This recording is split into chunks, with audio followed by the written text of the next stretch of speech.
साथियों, आज देश ने आत्मनिर्भरता की तरफ बहुत बड़ा कदम उठाया है।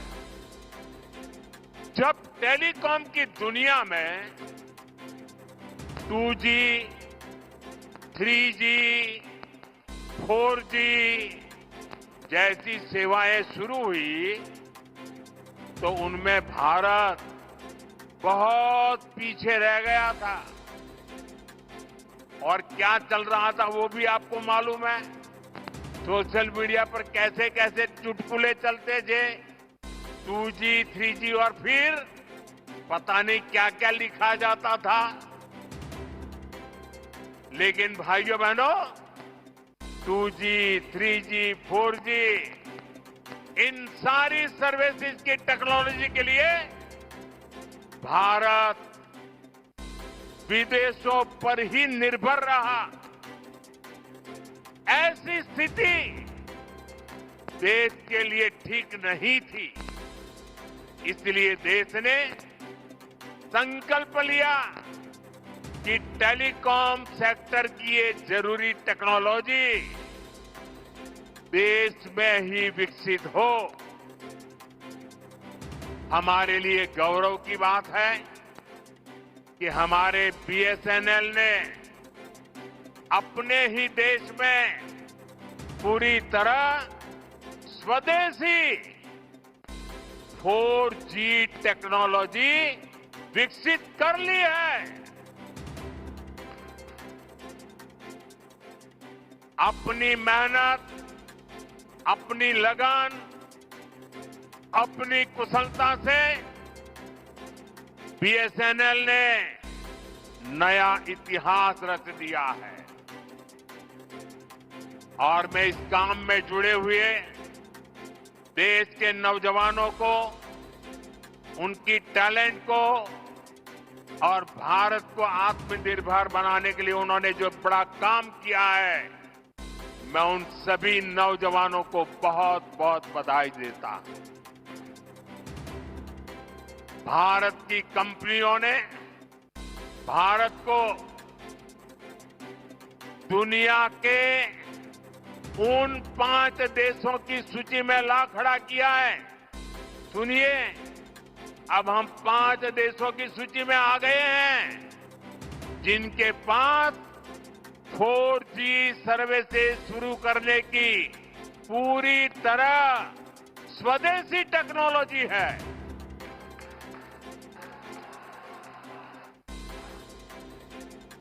साथियों, ये संयोग है कि आज BSNL अपनी स्थापना का 25वां वर्ष मना रहा है। और इस ऐतिहासिक दिन BSNL और उसके सहयोगियों की मेहनत से आज Bharat global telecom manufacturing hub बनने की दिशा में आगे बढ़ रहा है।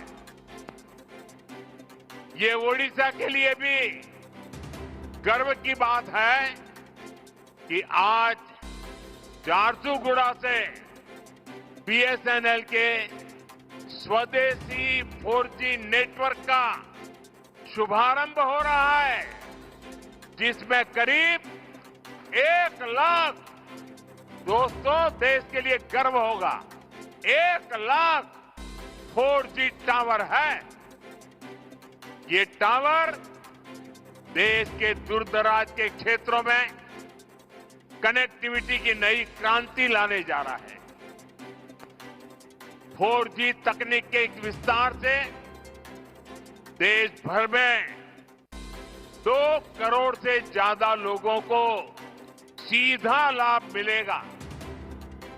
करीब 30,000 ऐसे गांव जहां हाई स्पीड इंटरनेट सुविधा नहीं थी, वहां भी अब ये सुविधा मिलने जा रही है। साथियों, इस ऐतिहासिक दिन का साक्षी बनने के लिए इन हजारों गांव के लोग भी अभी हमारे साथ जुड़े हुए हैं। हाई स्पीड इंटरनेट की सुविधा से ये जो नई टेक्नोलॉजी है ना, उसी के द्वारा वो हमें सुन भी रहे हैं, हमें देख भी रहे हैं। और ये दूर दूर सीमा पर बसे गांव है। और हमारे संचार मंत्री जो इस विभाग को देखते हैं, ज्योतिरादित्य सिंधिया जी भी असम से हमारे साथ अभी जुड़े हुए हैं। साथियों, बीएसएनएल की स्वदेशी 4G सर्विसेज का सबसे अधिक फायदा मेरे आदिवासी क्षेत्रों को होगा, मेरे आदिवासी भाई बहनों को होगा, दूर दराज के गांवों को होगा, दूर सुदूर पहाड़ी क्षेत्रों को होगा। अब वहां के लोगों को भी बेहतरीन डिजिटल सेवाएं मिल जाएगी। अब गांव देहात के बच्चों को ऑनलाइन क्लास लेने में, किसी मरीज को टेलीमेडिसिन के जरिए आयुष्मान आरोग्य मंदिर से भी देश के बड़े से बड़े डॉक्टर से सलाह लेने में बहुत सुविधा हो जाएगी।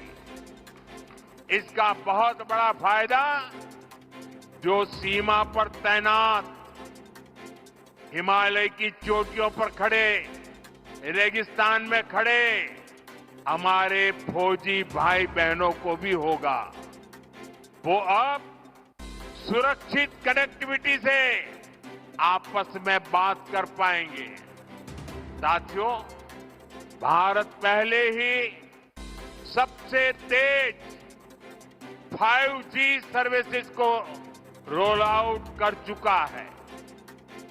बीएसएनएल के ये जो टावर्स आज शुरू हुए हैं, वो बहुत आसानी से 5G सर्विसेज के लिए भी तैयार हो जाएंगे।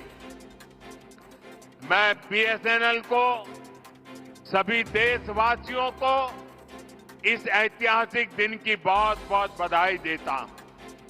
साथियों, आत्मनिर्भर भारत बना के लिए के कुशल नौजवान और रिसर्च का शानदार वातावरण भी जरूरी है। इसलिए ये भी भाजपा सरकार की बहुत बड़ी प्राथमिकता है। आज ओडिशा सहित पूरे देश में एजुकेशन और स्किल डेवलपमेंट पर अभूतपूर्व निवेश किया जा रहा है। हम देश के इंजीनियरिंग कॉलेजों और पॉलिटेक्निक को भी आधुनिक बना रहे हैं। इसके लिए आज मेरिट नाम से एक स्कीम लॉन्च की गई है। इस स्कीम के तहत टेक्निकल एजुकेशन देने वाले संस्थानों पर हजारों करोड़ रुपए खर्च किए जाएंगे। इससे हमारे नौजवानों को अच्छी टेक्निकल एजुकेशन के लिए बड़े शहर जाने की मजबूरी नहीं रहेगी। अपने ही शहर में उसे आधुनिक लैब बनाने, ग्लोबल स्किल सीखने और स्टार्टअप शुरू करने का अवसर मिलेंगे।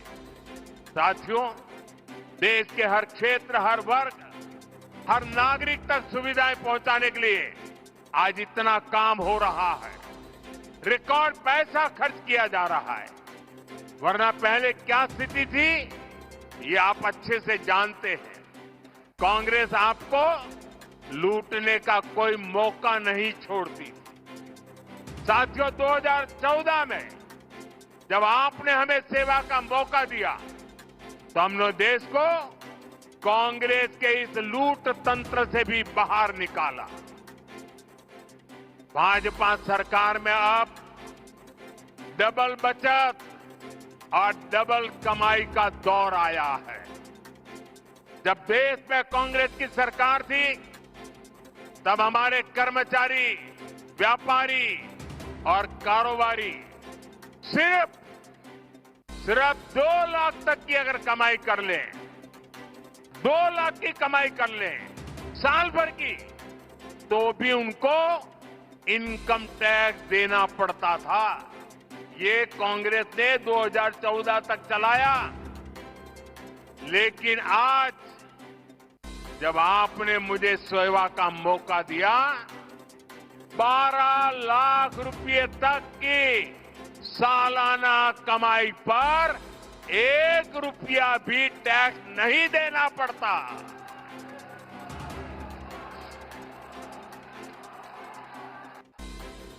नए रिफॉर्म भी लागू हुए। इन सुधारों ने आप सभी को जरूरत की अधिकतर चीजों के दाम बहुत कम हो गए हैं। मैं आपको एक उदाहरण से समझाता हूं।